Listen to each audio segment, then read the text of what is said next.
We're going up and down, over and over. It's the same old thing.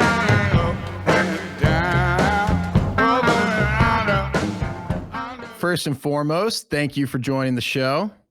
My pleasure. Thank you for having me.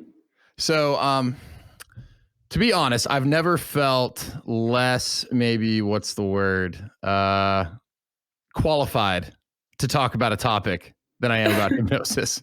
So I am really, really excited just to learn today. Awesome. I think you're plenty qualified.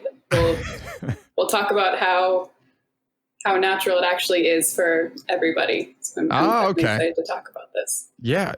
So if you don't mind me asking, how did you first get involved with hypnosis? Kind of a long story. Long story, short story, I hit kind of rock bottom mindset wise, which leads to rock bottom in every other aspect of your life. Yeah. And for a while got really into the victim mindset, which I think a lot of times is the only way to reach rock bottom. Cause that really just helps you keep spiraling down, and was very much in the mindset of all these things keep happening to me. And it's not, which makes your ego feel good because it's not our fault, but it also means that you are powerless because if these things are happening to you, then you can't change them. So I had someone tell me that our circumstances may not necessarily be our fault, but they are 100% our responsibility. And that wasn't something I wanted to hear at the time, but to your point, right? That is tough because it means then you have to take some accountability. Yeah. And ego does not like accountability, but once I kind of got past that hump, it actually started being very empowering, right? Okay. Well, if this is my responsibility, and it doesn't matter if it's my fault or not, because really, fault has nothing to do with it, then that means that I can change it. I don't need to worry about, if all these things are happening to you and it seems like the entire world is against you, every single person, every single event, that's a lot to control versus just one person, meaning you. Right. So all of a sudden it was only one source of negativity that I needed to work with. And that actually became very empowering. So I went on this little learning binge about the mind and the mindset, and found hypnosis through a family friend who introduced me to it. And I had actually been hypnotized once. I think I was 14, maybe. It was for a fear of bees, which is just no kidding. So thing. Actually is a treatment. Yeah. I this was the same family friend, and I totally forgot that I had done that when I was, 14. And wow. It was pretty effective, but until actually being a certified hypnotist, still didn't believe that I was in hypnosis during it, which is pretty funny. I didn't believe in hypnosis for the majority of my training, which isn't something I generally advertise. But. No, but it's important, right? Because I think a lot of people can probably relate to that. Right. You don't need to believe in it for it to work, which is nice. Oh, interesting. Yeah. And my first experience with it was, I guess it must have been like a high school graduation. They got all the seniors together in a gym. They had a hypnotist come in. Oh, like a stage hypnotist. Exactly. And they put 8 out of the 14 kids into, I guess, I don't know if I'm describing it right, a deep trance, some of which were my best friends. And the whole time I'm like, dude, it's funny to watch. Well, yeah. And I'm just like, are you in on it? Did that really happen? They're like, I don't know. I don't know what to tell you. So I was like, I guess it worked, but it's funny. So you were hypnotized at 14, and then even going through your training, you still weren't certain that it was. Oh, no, I was certain that I wasn't being hypnotized. Oh, wow. And I was. Yeah. I actually learned I think people just don't know what hypnosis feels like. So whenever I have a new student, one of the first things we do, let's say they're taking my course, is I take them through a very mini hypnosis, not really doing much subconscious rewiring, but it's just for them to feel, oh, that's what it feels like to be in hypnosis. Got it. And that tells their conscious mind that that's what it's going to feel like. Okay. So you go through this kind of tough period. You realize that you do have more control over kind of what's happening to you than maybe you initially either thought or wanted to believe. Right. I think it's the second one. Yeah. So, okay. But so hypnosis, this, your interest in it came from, I know you had this family friend, but I guess, that's like a big life altering change. Yeah. So she told me about it, and, I was like, okay, that sounds cool. I'd like to learn about it just for my own personal development, personal growth. Yeah. And, so I ended up, it was kind of an online course. I started halfway through and had to double up the whole way, and did a lot of, training, a lot of hours. And then the last week was actually in person. I had to fly to Pennsylvania, and that way you can actually practice on real human beings, not just my fish, which has received hours of hypnosis. It's the most relaxed fish ever. Yeah. And sounds like a good gig. Yeah, he's got it pretty sweet. And then, so we went to Pennsylvania, did the last bit of my training in person, actually put real human beings into a hypnotic state.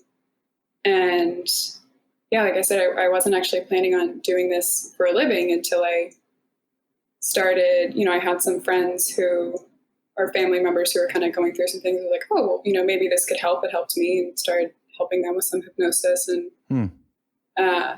I guess have been known to be pretty quiet, and I've been told I have a monotone voice, which I don't think you ever hear your voice the way that it actually sounds. But yeah, I know that in school I always got in trouble for being too quiet. But then someone was like, wow, you have the perfect voice for hypnosis. I was like, oh, maybe I'll do that. So that was kind of how it happened. Oh, okay. Very cool. So can we even start with kind of explaining like what is hypnosis? Because I think maybe you've already identified like my perception of what it is might need to be altered. Right. It is in fact not, swinging watches and purple cloaks and mind control. Mm-hmm. It's first of all, it's a naturally occurring state that we go through. So I think that's important to say first. When it naturally occurs, we call it a hypnagogic state, but it's the same state. So you have, I'm going to talk about 4 brainwave states for our purposes. There are a few others, but basically you have beta, alpha, theta, and delta, and I'm going in descending order. Mm-hmm. Always bothers me that they're not actually in order, but beta, alpha, theta, delta. Mm-hmm. So beta would be right now. Let's say you're listening to the podcast, your conscious mind is at the forefront, which is going to be your analytical mind. It's going to be the one questioning things and analyzing and kind of piecing things together. And that's at the forefront in this state, beta state. And then you have delta at the bottom, which is sleep. You are not conscious. If you have a recording under your pillow at night, you're not getting any of it. Sorry to say. But you are just, you're out. So I can stop my Spanish books on tape while sleeping. Sorry about that. Okay. The only time it would be helpful is if you wake up a lot in the middle of the night and you are in the hypnagogic state, then you would retain some of it. But oh, wow. Okay. Yeah. So then in between those states, you have the alpha and theta brainwave states, which are like in between. They're not asleep and they're not fully awake. The biggest difference is that your subconscious is actually at the forefront in that state. That's where meditation and hypnosis happen.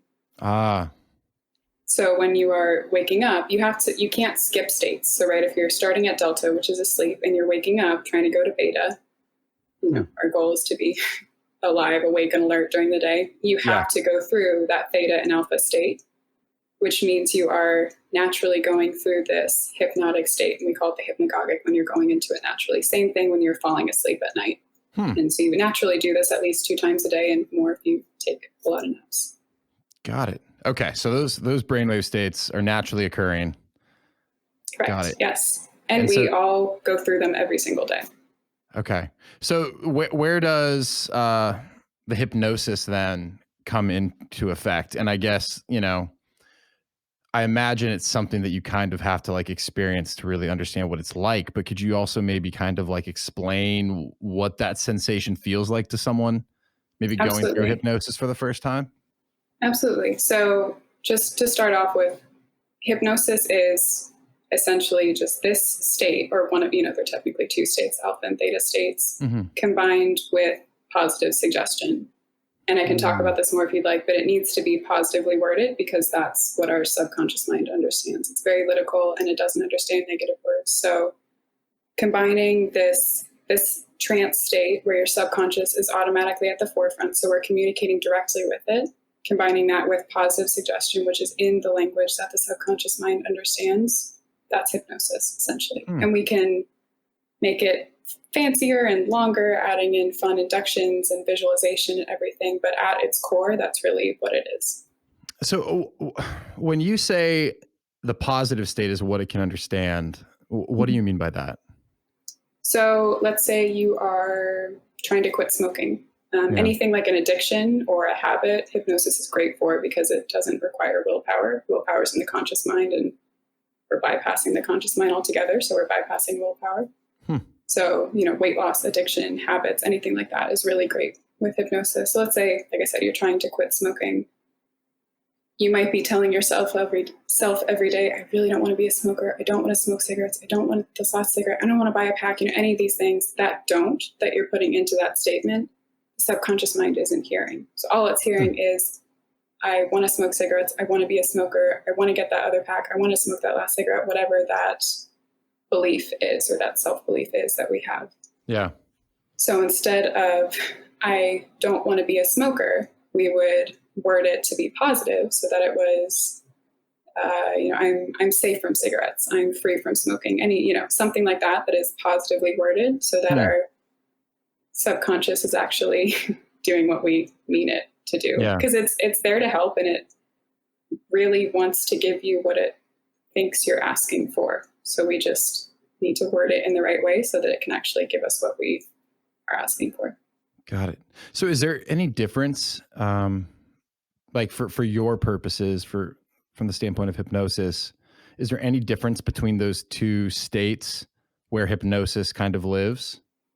Yeah. So we use them for different things. So for my purposes with the athletes I work with in my course, Hypnotic Athlete Accelerator, we really aren't using that theta state very much. Remember, it's alpha theta. Theta is going to be the deeper one. Most of the time, we're just going to be using that alpha state. So if they're doing their self-hypnosis, which technically all hypnosis is self-hypnosis, but when I say self-hypnosis, I mean them guiding themselves versus a recording or interesting. live.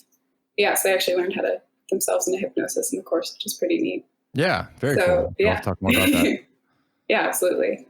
So when you are doing quote unquote self-hypnosis, right? Again, using that term kind of loosely, you can't go into that theta brainwave state and still keep that train of consciousness to guide yourself through hypnosis. So, which it's still incredibly effective, and we still want them to be using that self-hypnosis to reinforce everything. But then they do actually get about 10 recordings throughout the course, and then they also get this like big master recording that I create for them. So by listening to that, they're actually able to go a bit deeper, which is going to provide just even better, deeper results. Things that have to be in that deep state are things like age regression, past life regression. You can even use hypnosis to forego general anesthesia, use it for pain relief, lots of things like that. Those all require a much deeper state. And so you need to be in that theta brainwave state with someone or something guiding you. That makes sense. No, I think that does. I mean, gosh, I have so many questions. But, one question, so are there different forms of hypnosis? Like the type of hypnosis that you practice, is it like a specific, I guess the best way to describe it is type? Like, is there an entire spectrum of the types of hypnosis that people will practice? So I hope this answers your question. We always want those two components of a trance state mixed with positive suggestion. Okay. So that's kind of at its most basic, simplified form. And then I even break it down a little bit more broad in the course by saying you want an induction, visualization, and positive suggestion for a really powerful hypnosis session. Right. So having the induction just means that thing that relaxes you, whether it's counting or breath work or both, or visualization, which kind of is a continuation of the induction. And then a visualization, which you are using to continue the induction, meaning that, visualization originates in the subconscious mind. So when we are visualizing something, we're actually tapping into that, and that sends us even deeper. And I know I'm covering so many little things. And then we're also using it almost as a second form of positive suggestion. So visualizing that goal that we want instead of just having a sentence about it. Visualizing yourself as, first place in whatever competition you're doing, instead of just putting the suggestion that I compete at my highest potential, whatever it is. And then, of course, adding that positive suggestion in. So that's going to be a little bit more broad, or of kind of the steps or the components that we want in hypnosis.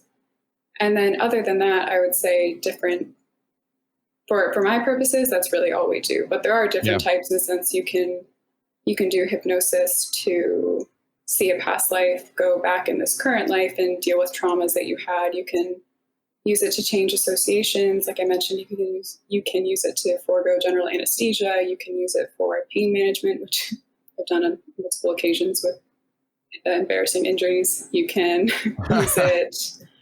You can really, for every different thing you're using it for, it might be a different type of hypnosis. So there are lots of types in that sense. But for the purposes of the course, we keep it pretty simple. Got it. So am I understanding correctly that like hypnosis is really more about a state that kind of you exist in? I think it was the alpha and the Alpha and theta. Sorry, alpha theta. And then I guess once you have someone in that state, right, there's, I guess, a number of different like objectives that you might have or outcomes that you might be trying to create. But it sounds like, go ahead.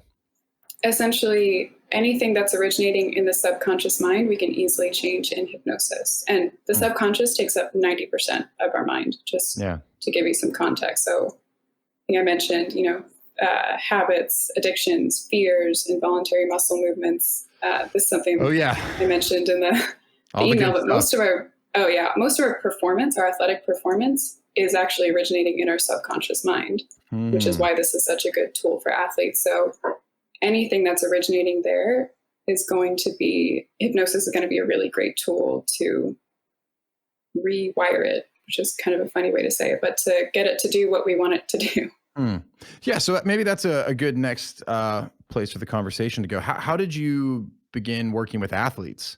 Because now if I understand correctly, you're specialized in working with athletes to improve performance. Is that correct? Yes. Yeah. So originally, when I opened up my private practice, I would see anybody for anything. I was just trying to get clients.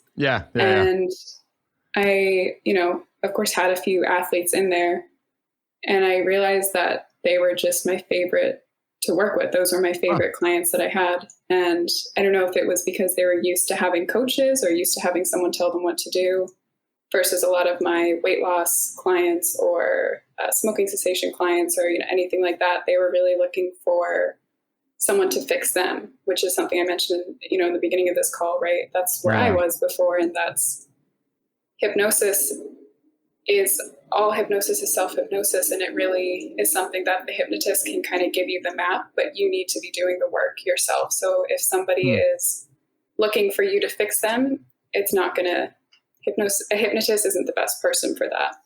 But someone who's, someone like go ahead.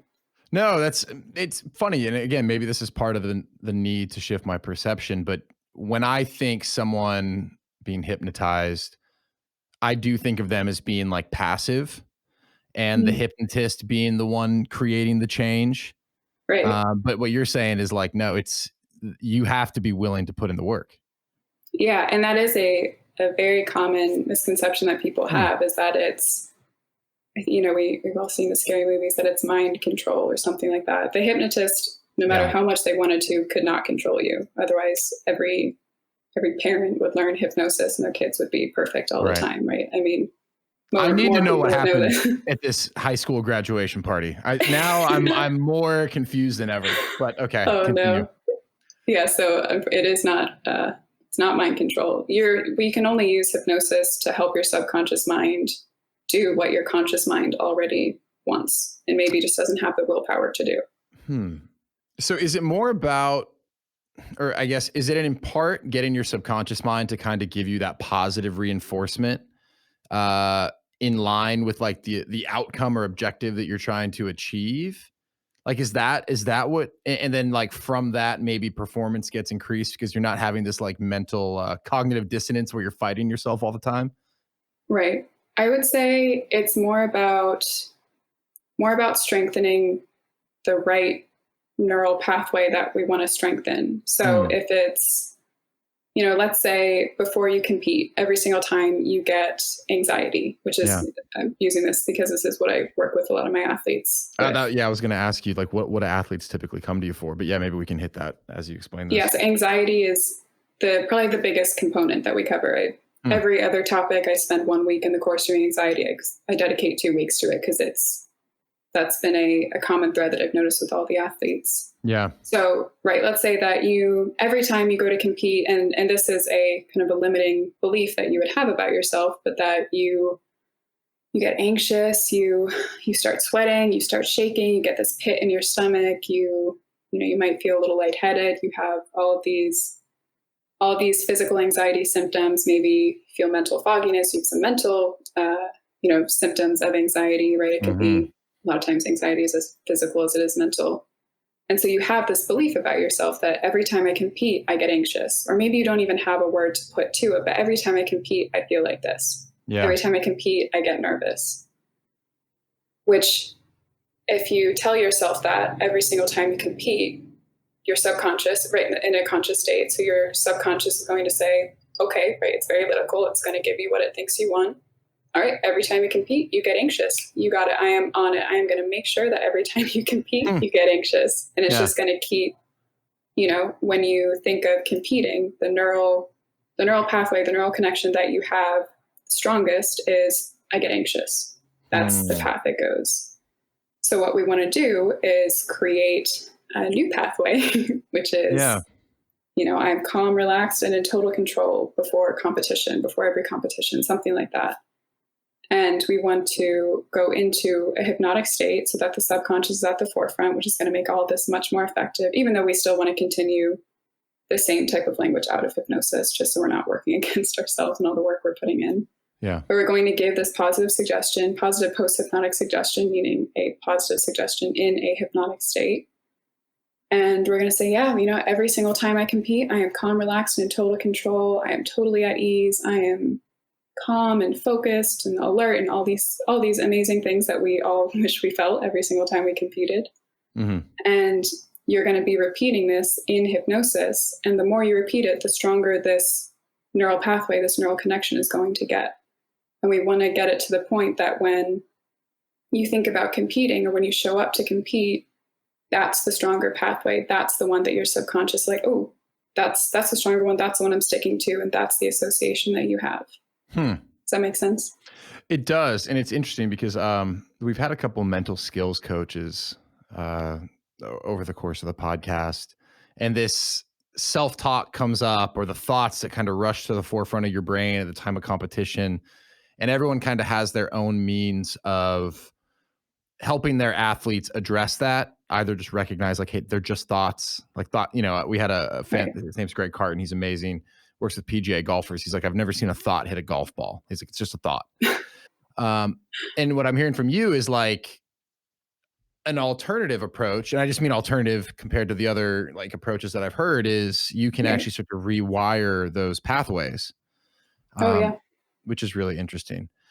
You said something else too, that the same state where hypnosis occurs is the same state what like meditation occurs. Is that accurate? Can you talk a little bit maybe about how the two are similar or maybe different? Because I feel like there's a lot more people who are probably have tried meditation or familiar with meditation, and I think today it's pretty generally well accepted. Whereas I feel like hypnosis almost has like people are like, is that real? Like, does that like so? It's either is that real or is it mind control and is it scary? Yeah.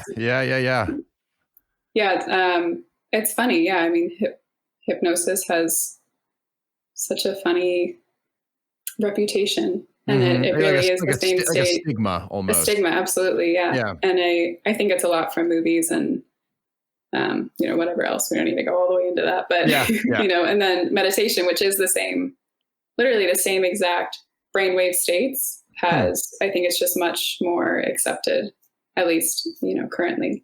Yeah. And to answer your question, I'm still learning about this. So I actually just got off a call today with she's like an Olympic medal, Olympic medal winner. She's X Games medal winner. And now she's just traveling around in a van all over the country, leading retreats for other athletes. And she's also a meditation coach. So we've hopped on a few calls and just sat there for an hour going back and forth about philosophizing, okay, what's hypnosis, what's meditation, and what are the similarities and what are the differences? Yeah. And so I'm still learning. But essentially, right, the similarities would be they're the same brainwave state. That's going to be the biggest thing. So both of them are in this state that brings the subconscious mind to the forefront. And they use a lot of similar techniques. So in induction, in meditation, and in hypnosis could be identical. Right, you're just trying to. And again, the induction is what's getting what would that be? Yeah, is that like the cue that kind of puts you into that brainwave state, or?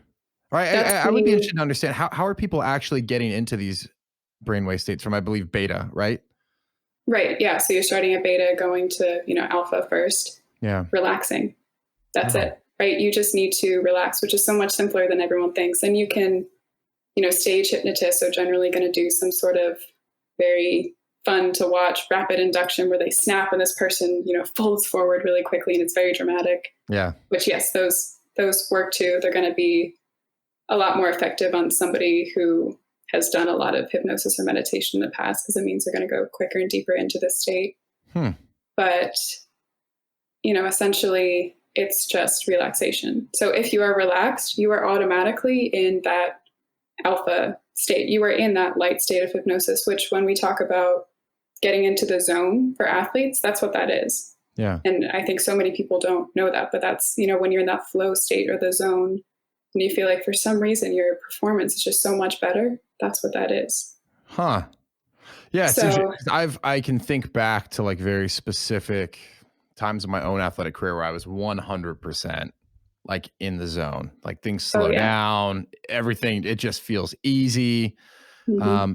I would never have suspected it was that I was I guess, yeah, that you're in a relaxed state, but like at times of competition, I almost feel like the two sound mutually exclusive. They do. To be like hyped up, competing at a high level, but almost being like in that relaxed state that enables you to be in this flow. Right. And like I said, the conscious mind is at the forefront in your beta brainwave state. And the conscious mind is the one that's asking a bunch of questions and analyzing everything. And the more comfortable that your conscious mind is, the more it can kind of step aside and your subconscious can come to the forefront. So if you are, say you're a soccer player and, you are competing against the best soccer players all over the world, right? You show up to a competition, that might be a little nerve-wracking, but one day your niece calls you and says, hey, will you come to my soccer game and play with us? And you're like, sure. You walk onto that field. You're probably not too worried about all the little girls running around playing soccer around you, or little kids, whatever it is. Your conscious mind is so comfortable. And you might actually, let's say I'm giving the weirdest example, but let's say those kids were even more talented than the, world's best soccer players that you were competing with. Because your conscious mind is so comfortable, there's a good chance you'll actually perform better, just because your conscious mind is now taking a back seat because it's not worried about all these little kids running around you with a soccer ball. Yeah. And your subconscious is able to come to the forefront, which means you are tapping into that 90% of your mind where the vast majority of your performance originates. And it's funny, I'm thinking back to like, anyone who's gone from playing middle school to high school or high school to college or collegiate to pro, like, I think it's pretty universal, that feeling of like, you feel a little overwhelmed. And then eventually like you kind of have this breakthrough, so to speak, where you're like, no, I belong here. Like I can actually do this. I'm actually just as good. Imposter syndrome. Yeah. And, it's, I think the times in my own life where I like stepped up a level or just, any type of competition and maybe I underperformed, it was because maybe there were some like conscious minded, self-doubt or constant like overthinking. Overthinking, that's the conscious mind. Yeah. And it's just, I mean, now as we talk, I'm thinking back to times where I've had like a peak performance and it's like, what was a consistent trait was that it felt like effortless or I Right. wasn't thinking. Okay. And imagine if you didn't just find yourself in that state, but you could go into that state intentionally on command whenever you wanted to. That's our goal with these athletes. Oh, so, okay. How does an athlete typically go about doing that? So obviously there's a lot of work that has to happen beforehand. Yeah. And maybe this is worth mentioning now. Earlier episode, we had Adam Nelson on. He won the gold medal in the 2004 Olympics. He went to the Olympics 3 times. He's an American shot putter. He was amazing. But he practiced, some form of like hypnotism. And it was to get him in this like peak performance state. And one of the things that he said, which you just reminded me of, is he like had some sort of trigger that he would use to like turn it on in times of competition. Like an anchor or something? Maybe. Yeah. And so that's what I was going to ask you. Like, I guess is that like a universal way that people approach it, or are there various ways that people can kind of find themselves and get into that flow state in times of high stress or competition? So you can definitely use anchors. I typically use anchors for NLP, which is neuro-linguistic programming. But you can also, if hypnosis is almost like coding, right? If you tell your subconscious mind, okay, when I put my first, second, and third finger together, which that's the anchor that I like using because it's so simple and subtle and you can do it while competing. If I put my first, second, and third fingers together, then I know that I am in that flow state, or I'm in that zone, or, you can have your own wording for it, whatever resonates. Your subconscious mind will know what you mean. And you can add meaning to this seemingly meaningless physical thing. You can also imagine a column of light or a circle in front of you. It doesn't even need to be a physical thing. You can code your subconscious mind to add meaning to anything and add whatever meaning you want to anything. Yeah. So he might have been using some kind of anchor like that. Now, do more athletes come to you? I know the earlier examples were things that people were trying to solve. Of the athletes who come to work with you, are they trying to address an issue more often? Or do you also see athletes who come to you who say like, hey, I'm searching for every opportunity to get better and find like that next level, that next 1% that's going to take me to the top? What's kind of like the most common reason an athlete comes to you? I would say, and keeping in mind that generally the presenting issue isn't going to be the source issue, but generally the presenting issue that athletes come to me with is going to be anxiety or performance anxiety. It a lot of times doesn't even have to do with, or it seemingly doesn't have to do with their performance at all. They just have anxiety and are also an athlete and also want to improve their performance.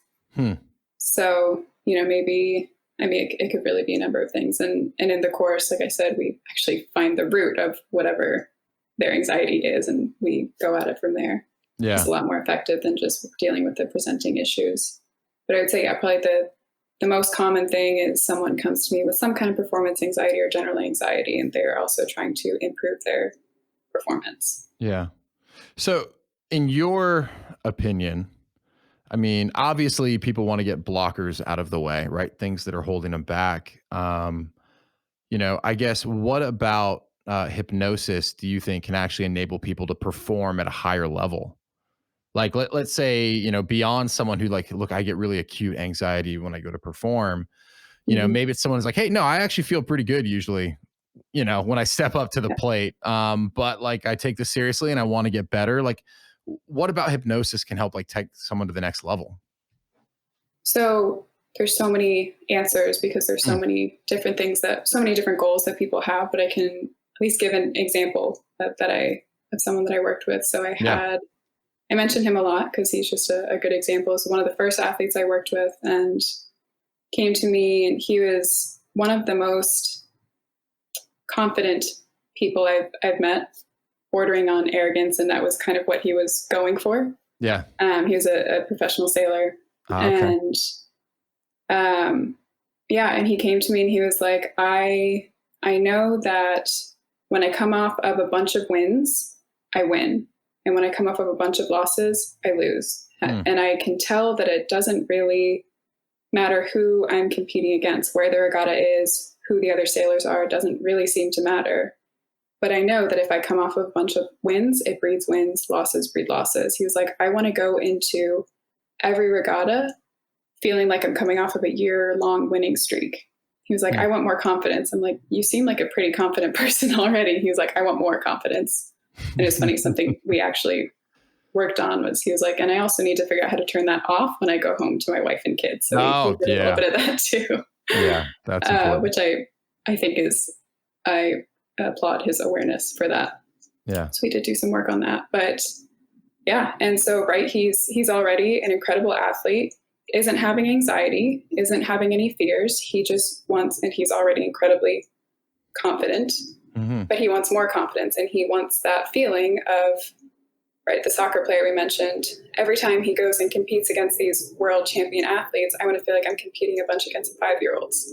Yeah. I mean, imagine if you walked onto the field and you felt like that. Right. I think that's right up there. They tell you picture everyone in their underwear or something. I mean, that's kind of the idea, just not quite as, I guess it is just as silly, but that's really the idea. Yeah. And yeah, so we did like 3 sessions, I think. I mean, this was before I had my 8-week course. All we worked on was his confidence. And the next regatta he did, he ended up guaranteeing his mortgage for the year. He won so much money. So it was incredibly effective, just those 3 sessions, just working on confidence. So every athlete's going to have different goals, and hypnosis can help with all those things. And especially, it's going to be especially helpful if it is something that is originating in the subconscious mind, which again, it's 90% of our mind. A lot of things do. Yeah. So how generally accepted is hypnosis within like the sports world? Is it something that is still like a little bit of, it's on the fringe, like maybe you just get some individual athletes who are interested in exploring more of it? Is it becoming more generally accepted as a means of helping address some of these mental issues that athletes and teams, and I imagine coaches and high performers face? I hope so. That's my goal, right? Yeah. I think it is, or maybe that's wishful thinking. I hope it is. I think, and no names come to mind right now, but I know a few people come to me like, oh, I think so-and-so did hypnosis. Some pretty, famous athletes. You even had one that came to mind when we were emailing back and forth. So I think because some more famous, bigger athletes are starting to use it, I think it's getting more accepted, which is great. But that is, it is still an issue, right? Because so many people think it's mind control, or think it's going to make you reveal secrets, or think that it doesn't work, right? Thinks that it's nothing. Or, they have so many misconceptions or fears about it. Think they're going to get stuck in hypnosis. Think that, I guess there's a whole list, which is why first things first. I could probably list 9 out of the 10. Just stupid pop culture hypnosis references. That's my. But people believe them. Right. Well, so actually, maybe that's a good point too. Like, is there research that backs up like the benefits of hypnosis, and like, is there a way to like actually quantify some of this? Because like, as an example, I had Christian Thibodeau on. I don't know if you're aware of him, but he does some really interesting work around neurotyping. And the thought is like, hey, people have different neurotypes. They have different levels of, what am I looking for? Neurotransmitters or hormones. And like those things impact your personality and what you respond to. And so it's not like a quantifiable science per se at an individual level, right? But like that also doesn't mean that it doesn't actually work. And so I feel like with hypnosis, it has this stigma, to your point, because of all these crazy pop culture references. Like, to what extent like has research and science been able to like validate like the benefit? So I'm not a neuroscientist. I'm not going to have a great answer. I know that obviously hypnosis is based in neuroscience, and I know that there have been studies done documenting the positive effects that just that state has on your brain, whether it is meditation or hypnosis. Yeah. And beyond that, I don't know too much. But it is nice that you don't have to believe in it for it to work. That's definitely a plus. Well, it's so interesting to me because it makes more sense when you say there's similarities between meditation, because that I have been through and I can understand like, oh no, you 100% get into a different state. I feel different afterwards. If I do it consistently, I feel better. You know, so I don't know. It's intriguing. And I guess what are some of the other ways maybe, because I think meditation, actually we said anchor, but like it's something that a lot of people are familiar with. Like what are some of the other ways that like hypnosis kind of deviates from meditation? So I would say, and I was actually going to mention this at some point, I can give you a link, but I have like a free gift for your listeners if they want. I have that would be amazing. Absolutely. Yeah. We would love that. Awesome. Yeah, it's a pre-game performance bundle that I put together. One of the pieces of it is a video lecture that I do talking about hypnosis versus meditation, because that's such a common question. So Perfect. definitely elaborate more in there, and I can give you the link. I'll have to find the exact. Oh yeah, that'd be great. Yeah, we'll put that in the show notes. Awesome. I would say, again, coming from, I'm a hypnotist, I'm not a meditation coach. Right. Yep. The biggest difference is going to be hypnosis is really brain rewiring. And again, I always think of like coding, computer coding, right? Mm-hmm. It's really, you're going in there, you are putting yourself into that state, doing some visualization, which all has very specific purpose, and then doing that positive suggestion, which is, again, in the language that the subconscious mind understands. And you're going to be rewiring at a subconscious level to get your desired result. And I think meditation, I've heard people say that hypnosis is meditation with a purpose, which I don't love that, because meditation has a purpose. I think, meditation can have more of a spiritual aspect, or I think it's typically more centered around finding peace within yourself, not from external sources. And meditation coaches, you can tell me if I'm wrong, but I think that's kind of more of the goal versus subconscious brain rewiring. Okay. That actually helps clear it up for me quite a bit. Oh, awesome. Yeah, it does. And it, thinking back to past conversations, like the way that Adam Nelson used it, and there's videos online of him doing it. So maybe you can check those out after, and you can say, whoa, no, that's total bullshit what he was doing. Or you say, no, that's actually pretty spot on. I'll let you know. Yeah, please do. But no, that's really helpful. So I guess, like, man, I know that you've worked with some pretty prolific people who do various types of sailing. Is this something that there's a benefit for folks across just all disciplines? Like, do you also work with people in a professional setting as well, beyond just athletes? Currently, I just work with athletes. Okay. At least, I have friends and family that I'm always going to help as much as I can. But it can be used for anything. There are a lot of, at least my hypnosis mentor, she mainly works with people in the professional world trying to improve public speaking, or things like trichotillomania, when you're pulling hair and eyelashes out, or nail biting, or any of these bad habits that we have that are typically a physical manifestation of our anxiety. You can use it for just about anything and everything. Yeah. But I personally right now just work with athletes. Work with athletes. Okay, perfect. Well, this has been awesome. Is there anything else worth mentioning? Like, I almost feel like I'm so novice on this topic that there might be really interesting things that I'm missing. Is there anything else that you think like is beneficial for listeners to kind of understand, or has this been like a good introduction, and then maybe we can like direct them to that the pregame bundle preview?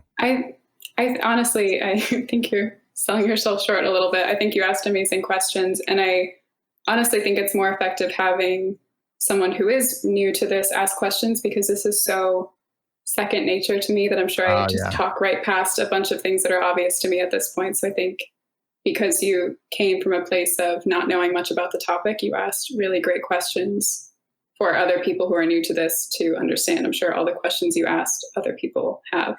Well, thank you. Flattery will get you everywhere. My boss used to tell me. So, love it. Actually, quick question. So, do you still perform hypnosis on yourself? Oh, every day, at least twice a day. Every day, twice a day. Okay. Yeah. All right. You heard it. One thing that I do think would be helpful, and this is something that I say so much to all of my students, really, if you are doing meditation or hypnosis, take advantage of the hypnagogic state that I mentioned before, which again is when you are naturally going into that alpha or theta brainwave state. When you are, okay.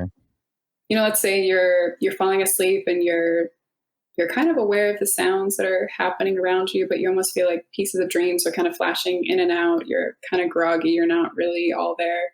Yeah. You are in theta brainwave state. Take advantage of that. You don't even need an induction to get into that state. You're already there. Just give yourself something so simple, right? Every day and every way, I'm getting better and better. That's the best, all-encompassing, really helpful, simple, positive suggestion.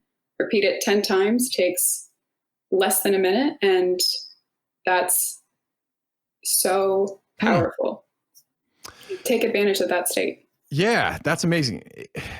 It's so funny. We just, I guess now it was 2 episodes ago, but we had a gentleman on the show by the name of Prince Daniels. He was a really prolific college football player, played in the NFL for 3 years. Career was cut short due to injury, but in, I believe, like his second professional season, he like really got into meditation. And I know that they're not the exact same thing, but him speaking about it in a different way, he said the same thing. It was like just like the power of like constant like positive thought. And I again, speaking about it in completely different terms, but I'm hearing some similarities. And he said the way it changed and impacted his own life, he used meditation. But there seems to be some really strong parallels there. Oh yeah. And if you are somebody who already practices a lot of meditation, meaning you are intentionally going into that state, the more times you intentionally go into that state, the quicker and easier it's going to be. So if you decide tomorrow to pick up hypnosis, and you can even combine it with your meditation routine that you do, which is something that I like to do a lot, you already have a leg up, right? You are already going to go much, much deeper and much faster into that state. So in that sense, they're really great to use together as well. Oh, okay. Perfect. Well, this has been awesome. So we're going to get that link. But yes. for people who want to either know more, I know you have your program, and for folks who just want to generally follow you, like where's the best place to do that? So I have few different things. I would say one of the best resources is I have a free private Facebook group for athletes. Oh, cool. It's called the Athlete Mindset Master. I can give you that link too. Perfect. That's a really great resource. I go live on there at least once a week. And if someone asks me a question, like how do I deal with the fear of losing, or how do I deal with anger or anxiety, any of these things, I go live for about 20 minutes and just try to answer as many questions as I can, provide value. Going to be having some guest speakers on there, which is pretty cool. Last month, I hosted an entire masterclass on there for free. So every day there are a bunch of just informational posts that I'm doing. And it's really just a place for athletes to support each other, ask questions. You can send me messages directly so I can actually give you some immediate feedback. So that's going to be probably one of the best resources that I have. Perfect. And then, like I said, I'll give you a link for the free pregame performance bundle, which I go even more in depth about hypnosis versus meditation. I have my meditation handbook, which is, as I am also a somewhat beginner to meditation, it's really a beginner's guide to starting a meditation practice, and all of the techniques I teach in there, because meditation and hypnosis are so connected, can be applied to hypnosis as well. Oh, very and cool. Then I also have a pregame checklist that it's like another little ebook PDF. So a lot of good free stuff in there. I'll give you that link. My website also has, my pleasure. I thought that would be kind of fun. And then my website has a lot more information if you're curious about my Hypnotic Athlete Accelerator program, which is a 8-week one-on-one coaching program for athletes. That all the information is going to be on there. You can even, if you read all of it, and you're the still not website sure. is, I'm going to butcher the name. Cephalohypnosis. Cephalohypnosis. Okay. Cephalohypnosis.com. I just had it up. Yes. Perfect. Awesome. I'll make sure to link to that as well. Awesome. Yeah. And that, if you read the whole thing about HAA and you still have questions, there's a little link that you can book a call with me for free, and I'll just answer any questions you have. Perfect. Yeah. And then I don't know if this is helpful, but my Instagram is LIA_N as in Nancy, EES as in Sam. It's just my name. Absolutely helps. can send me Absolutely. questions on there too. I'm here to help. Well, perfect. Well, awesome. This has been a lot of fun. Oh, And yeah. I really mean this. Like even just this conversation shifted my perspective on what it is. I now walking away feel like I have a much better understanding, but also kind of like renewed interest. You now have more information about hypnosis than the vast majority of the population. Yeah. Well, that's scary, but It is a that's, little scary, but that's good to hear. Yeah. But I'm also thinking too, I guess when I thought hypnosis for sport and for athletes, it's like, look, if you're someone who's trying to do something at a really high level, then maybe this is like worth it, because I imagine it's really intense and very specific. But what I'm hearing is it's like has such a broad kind of range of uses, Mhm. and whether for athletic purposes or, to your point, right, like smoking and dealing with some of these other anxiety issues, can be a really powerful approach and an alternative approach to meditation, whether done Oh, in yeah. unison or separately. So I think it's awesome. Yeah, I mean, it's this incredibly user-friendly tool that's built into all of us. Hmm. And I mean, I wish everybody knew more about it, right? It's how you tap into 90% of your brain. Your conscious mind takes up 10%. That's usually what most of us have direct access to. Mm-hmm. And I think I mentioned this in the email that I sent, but you wouldn't compete and go lift weights if you only had access to 10% of your muscles. Right. So how, I mean, Yeah. right. You laugh, right? It's ridiculous. You wouldn't Right. even think of it. Most of us are only directly communicating with 10% of our brain. I mean, that's insane. So I mean, talking a podcast is a great start, but I really want everyone to know you can actually communicate with 100% of your brain. And if all of your competitors are directly communicating with 10% and you're communicating with 100%, Right. that alone is a huge leg up on competition.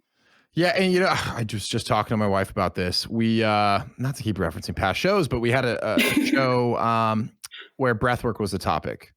Yeah. And his name's Shane Farmer, Dark Horse Rowan. He's a fantastic guy, doing some really cool stuff.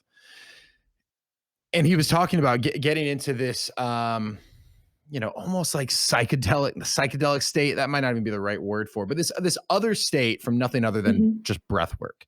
And Yeah. fortunately, I have actually had that experience as well. Worked with a breathwork coach for a project a long time ago. And so I could relate to that. I was like, yeah, it's insane that to your point, you have something innately within you that you could be tapping into, that most people will live their entire life and not even trying to access it once. So, Exactly. so for me listening to this, I'm like, man, okay, I got to tap into this other 90%. Like, I don't want to go my whole life and not even try it and see if it works for me. So I'm Yeah, excited. exactly. Awesome. Me too. Yeah, this is cool. Well, thank you so much. I appreciate it. And I'm excited to hopefully get some listener feedback for folks trying it. Yeah, me too. I'd love to hear what they say. Cool. Awesome. Well, thank you again. We'll hopefully talk again soon. Yeah, thank you so much for having me. This was so fun. You got it.